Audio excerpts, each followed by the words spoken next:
اس کے لیے خدا نے کہا کہ ہم کسی کی کوشش ضائع نہیں کرتے. اپنے نفس کے ساتھ کمٹمنٹ کیا، کسی غیر کے ساتھ نہیں. اپنے نفس میں عہد کیا، ارادہ، مجھے ایک دن اس پیٹرول اسٹیشن کا مالک بننا ہے. وہ ہندوستان کی جو آئل ریفائنری ہے اور پورا جو پیٹرولیم کا ہمارے ہاں تجارت کا پورا سازمان ہے، اس کے سب سے بڑے شیئر ہولڈر وہ ہیں. اصل کیپٹل جس پر آپ کو زندگی کی تجارت کرنی ہے وہ آپ کا ارادہ اور کوشش. اور اس کے لیے خدا نے کہا کہ ہم کسی کی کوشش ضائع نہیں کرتے، کسی کی کوشش ضائع نہیں کرتے. یہ قرآن مجید میں اعلان ہے. بلکہ اولیاء اللہ نے بار بار کہا کہ السعی منا والاتمام من اللہ، کوشش ہماری طرف سے ہوتی ہے اور اس کوشش کو تمام و کمال کے درجے پر خدا پہنچاتا ہے. آپ دیکھ لیجئے اس وقت میں کوئی ہمیشہ جب واقعات سنائے جاتے ہیں تو وہ سنائے جاتے ہیں 17ویں صدی اور 18ویں صدی کے. میں آپ کو 20ویں صدی اور 21ویں صدی کا واقعہ سنا رہا ہوں اپنے ملک کا. ایک صاحب تھے جو بمبئی کی سڑکوں پر اپنے کاندھے پر کپڑے کے تھان لے کر بیچا کرتے تھے، اور کسی پیٹرول اسٹیشن پر گاڑیوں میں کھڑے ہو کر پیٹرول ڈالا کرتے تھے. پیٹرول ڈالتے ڈالتے ایک دن ان کے دل میں یہ خیال آیا کہ کیا میں اس پیٹرول اسٹیشن کا مالک نہیں بن سکتا ہوں. اور اسی وقت انہوں نے طے کر لیا کہ مجھے ایسی کوشش کرنی ہے کہ میں اس پیٹرول اسٹیشن کا مالک ہو جاؤں. اپنی ہی زندگی، ایک فرد نے اپنی ہی زندگی میں اتنی ترقی کی کہ وہ ایک پیٹرول اسٹیشن کے مالک نہیں ہے.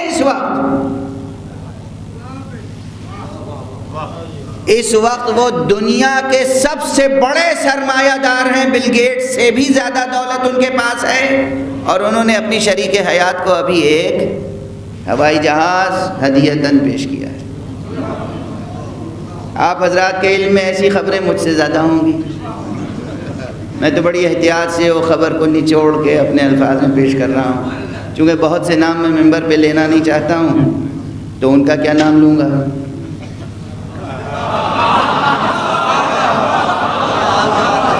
مگر یہ اس دور کی اقتصادی کشمکش کے دوران ایک مثال ہے.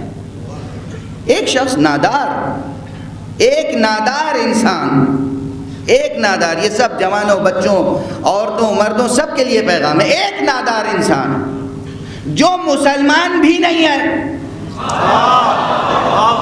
کلمہ کو نہیں ہے اصطلاحاً، وہ کلمہ لا الہ الا اللہ نہیں کہتا، کلمہ محمد الرسول اللہ نہیں کہتا. اس نے ایک اپنے نفس کے ساتھ کمٹمنٹ کیا، کسی غیر کے ساتھ نہیں. اپنے نفس میں عہد کیا، ارادہ، مجھے ایک دن اس پیٹرول اسٹیشن کا مالک بننا ہے. وہ ہندوستان کی جو آئل ریفائنری ہے اور پورا جو پیٹرولیم کا ہمارے ہاں تجارت کا پورا سازمان ہے، اس کے سب سے بڑے شیئر ہولڈر وہ ہیں. اور ہمارے ہاں اپنی ہی زندگی میں 50 سال، 60 سال، 70 سال کے عرصے میں یا 40-45 سال کے عرصے میں کیا ارادہ اور اس کے ساتھ کوشش. اصل سرمایہ ہر فرد بشر کا ارادہ اور کوشش ہے. اب خدا کے سلسلے میں یہ نہ کہیے گا خدا عادل نہیں ہے. یہ وہ دولت ہے بنیادی جو اس نے سب کو برابر سے تقسیم کر دی.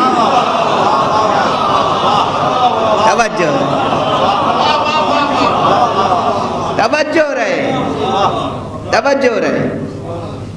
دیکھیں یہ بڑے بڑے فکری سوالات ہیں جو اس عہد میں اٹھتے ہیں، اور میں ان کے جوابات دینے کی کوشش کرتا ہوں. اسی ضمن میں ایک اور اہم سوال جو جوان برابر کرتے ہیں اور دین اور خدا سے نعوذ باللہ بدظن ہوتے ہیں، وہ بھی کل ہی سوال کیا تھا، وہاں میں جواب نہیں دے سکا، یہاں جواب دے رہا ہوں. کہ کیا ہم سب اللہ کی نظر میں ایک نہیں ہیں؟ اللہ نے کسی کو دولت زیادہ دی، کسی کو کم دی، کسی کو علم زیادہ دیا، کسی کو کم دیا، کسی کی صحت اچھی ہے، کسی کی کمزور ہے۔ کوئی نعمت ایسی نہیں ہے جو برابر سے نظر آتی ہو۔ کسی کے بعد اولاد ہے، کسی کے پاس اولاد نہیں ہے، کسی کے پاس مال و دولت ثروت ہے، کسی کے پاس نہیں ہے۔ تو کیا ہم سب خدا کی نظر میں برابر نہیں ہیں؟ یہ شکوہ خدا سے کر رہے ہیں۔ غور فرما رہے ہیں آپ؟ خدا کی، اور کس خدا سے کر رہے ہیں؟ کس خدا سے شکوہ کر رہے ہیں؟ وہ خدا جو ہمارے سینکڑوں، ہزاروں، بلکہ لاکھوں، کروڑوں، اربوں، کھربوں گناہوں کے باوجود ہماری ایک استغفار پر راضی ہو جاتا ہے،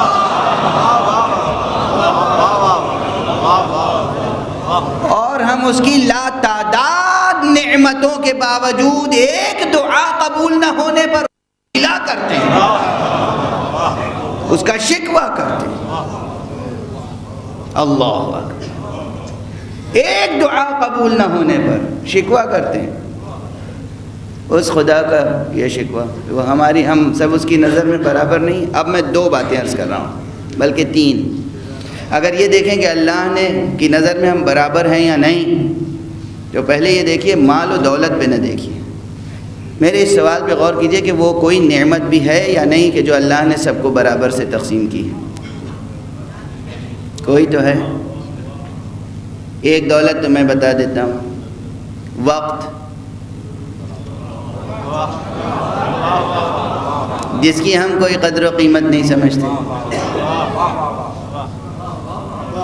توجہ رہے، ایک عالم کے پاس بھی 24 گھنٹے ہیں، ایک جاہل کے پاس بھی 24 گھنٹے ہیں۔ ایک صحت مند کے پاس بھی 24 گھنٹے ہیں، ایک بیمار کے پاس بھی 24 گھنٹے ہیں۔ ایک سرمایہ دار کے پاس بھی 24 گھنٹے ہیں، ایک مفلس کے پاس بھی 24 گھنٹے ہیں۔ یہ 24 گھنٹوں کا صحیح استعمال مفلس کو سرمایہ دار بنا سکتا ہے،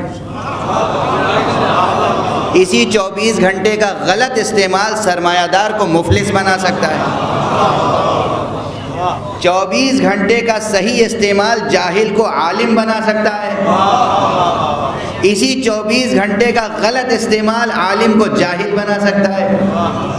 24 گھنٹے کا صحیح استعمال بیمار کو صحت مند بنا سکتا ہے، اسی 24 گھنٹے کا غلط استعمال صحت مند کو بیمار ڈال سکتا ہے۔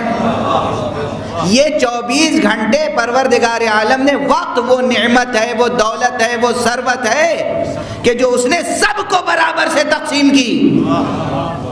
اب جسے آپ سرمایہ دار دیکھ کر حسد میں مبتلا ہیں اور گلہ خدا کا کر رہے ہیں، غور کیجئے کہ اس نے وقت کا استعمال کیسے کیا، آپ نے وقت کو برباد کیسے کیا۔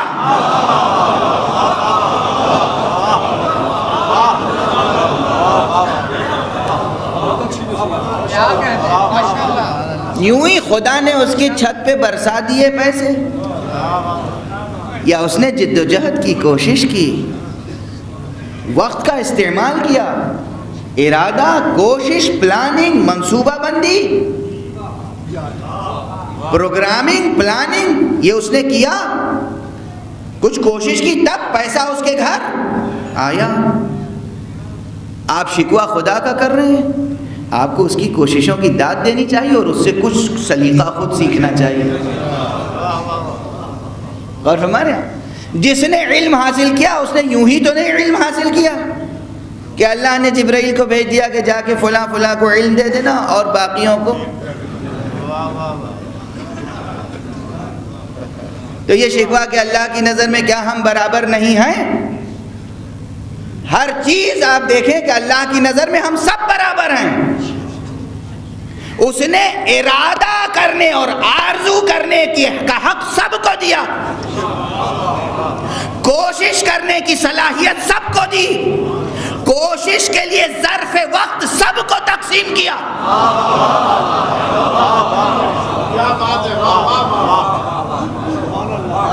آرزو کرو، کوشش کرو، کوشش کے لیے ظرف وقت چاہیے، ظرف وقت سب کو برابر سے دیا. اب بھی کہتے ہیں کہ سب برابر نہیں ہے اللہ کی نظر میں. توجہ ہے؟ اتنا تو برابر سے تقسیم کر دیا.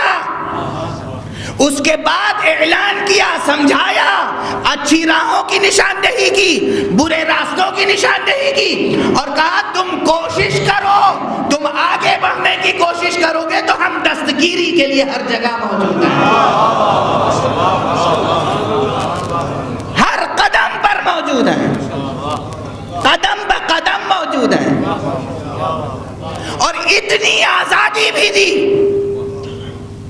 3 چیزیں ابھی میں نے گنائی: ارادہ، کوشش کی استعداد و صلاحیت، ظرف کوشش، ظرف سعی یعنی وقت، اور آزادی. آزادی یہ دی کہ تم جو کوشش کرو ہم کہیں تمہارا ہاتھ نہیں پکڑیں گے. فرعون بننا چاہو تب بھی ہم منع نہیں کریں گے، نمرود بننا چاہو تب بھی ہم آگے نہیں روکیں گے. ہمارے چہیتے اور چاہنے والوں کو جلانے کے لیے آگ بھڑکاؤ تب بھی نہیں ہم تمہارا ہاتھ روکیں گے. تم اپنی کوشش میں کمال کے درجے تک پہنچو گے. کمال، جہاں تک پہنچنا چاہتے ہو پہنچو. بس یہ ہے کہ تم ہمیں بھول کر جو سفر طے کرو گے اس میں کمال کا نقطہ بھی زوال کا نقطہ ہوگا. اور جو ہماری راہ میں کوشش کرے گا ہم اس کے لیے بقا کی راہیں کھولتے چلے جائیں گے.